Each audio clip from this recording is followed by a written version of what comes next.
Hello everyone and welcome back to Legal Insights. Today, we're diving into a landmark Supreme Court decision on online libel under the Cybercrime Prevention Act, Republic Act number 10175.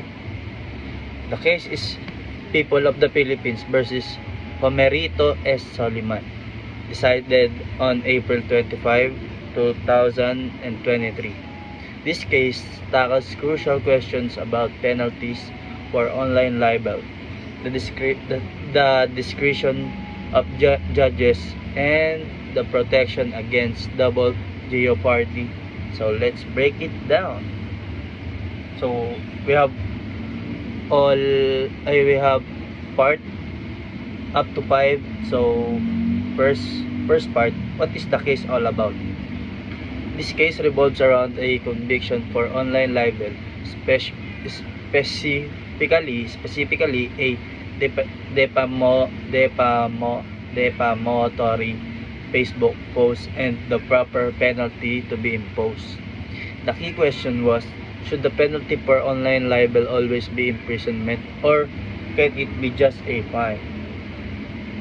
The Regional Trial Court, RTC, convicted the accused, Homerito Soliman, but imposed only a fine of 50,000 pesos instead of imprisonment.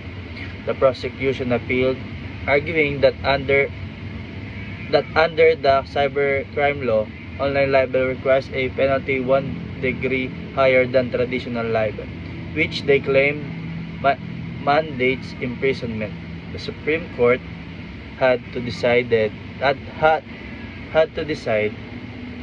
trial court acted correct. So, part 2. Facts of the case. Here's what happened. The incident on January 23, 2018, Homerito Soliman posted a lengthy angry statement on his Facebook account. He accused Waldo Carpio, an official at the Department of Agriculture, of deliberately delaying the release of his sanitary and phytosanitary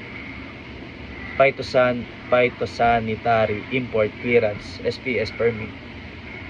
The post used strong language, called Carpio corrupt, and tagged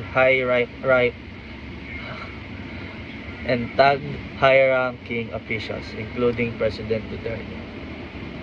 The charge: Soliman was charged with online libel under Section 4C4 of RA 10175 for allegedly maligning Carpio's reputation with malicious intent. The trial: the RTC found Soliman guilty beyond reasonable doubt. However, noting that Soliman acted out of anger, quickly deleted the post and apologized.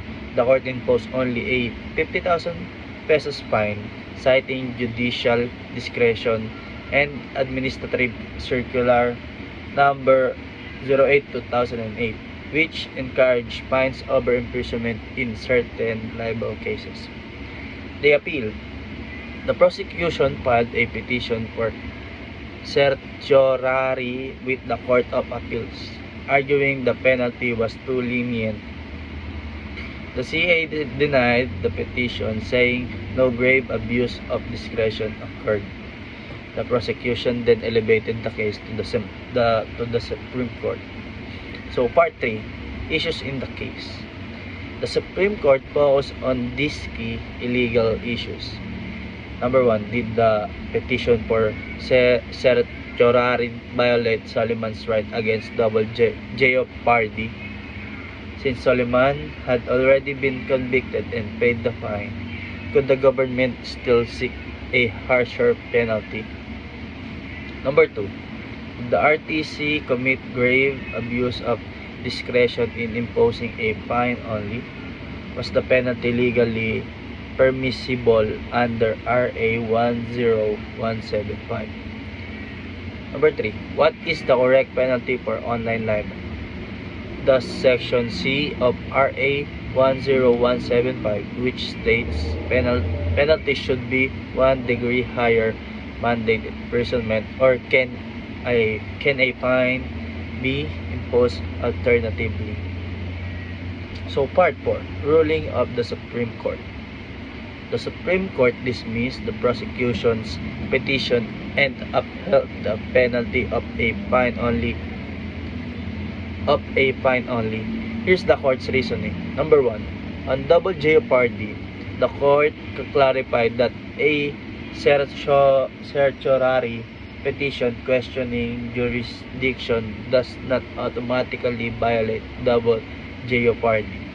However, since the RTC did not commit grave abuse of discretion, modifying the penalty would place Soliman in double jeopardy. His conviction had become final. Number 2. On grave abuse of discretion. The RTC did not act arbitrarily. Judges have discretion to impose either imprisonment or a fine in libel cases. The court noted Soliman's immediate apology, deletion of the post, and his provoked by perceived injustice as factors justifying a fine. Number 3. On the correct penalty. The court held that Section 6 of RA 10175 does not mandate imprisonment. The phrase 1 degree higher applies to both imprisonment and fines under the revised penal code. Article 75 of the RPC explicitly allows increasing or reducing fines by degrees. The proper fine for online libel is 1 degree higher than traditional libel, from 40,000 to up to 1.2 million pesos. Traditionally, from 40,000 pesos to from 40,000 pesos to 1.2 million pesos to 40,000 pesos up to 1.5 million pesos. The RTC's 50,000 pesos fine was within this range and thus valid. Number 4. On Administrative Circular Number 08/2008, the court affirmed that this circular still applies to online libel, allowing judge to impose fines instead imprisonment in appropriate cases. So Part 5, Key Takeaways and Learnings. So what are the key takeaways from this case? I have five answers to that. So number 1, online libel is seriously punishable. Posting defamatory statement on social media is a crime under RA 10175 with severe penalties. Number 2, judicial discretion is respected. Courts can weigh circumstances like provocation, remorse, and public harm to decide between imprisonment and a fine. Excuse me. Number 3, fines are a valid penalty. Online libel does not automatically mean imprisonment. Fines are an alternative penalty calculated 1 degree higher than traditional libel. Number 4, double jeopardy protects the accused. Once a final conviction is entered, the state generally cannot seek a harsher penalty without violating constitutional rights. And last one, number 5, legal clarity on penalties. This case provides a clear formula for calculating fines in online libel cases, aiding future lawyers and judges. This ruling balances accountability for online speech with proportional justice. It reminds us that while the law adapts to technology, fundamental principles like judicial discretion and protection against double jeopardy remain steadfast. If you enjoy this analysis, like my previous videos, share your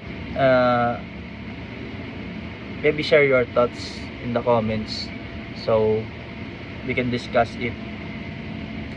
Do you agree with the Supreme Court's decision? Let's discuss. Thank you.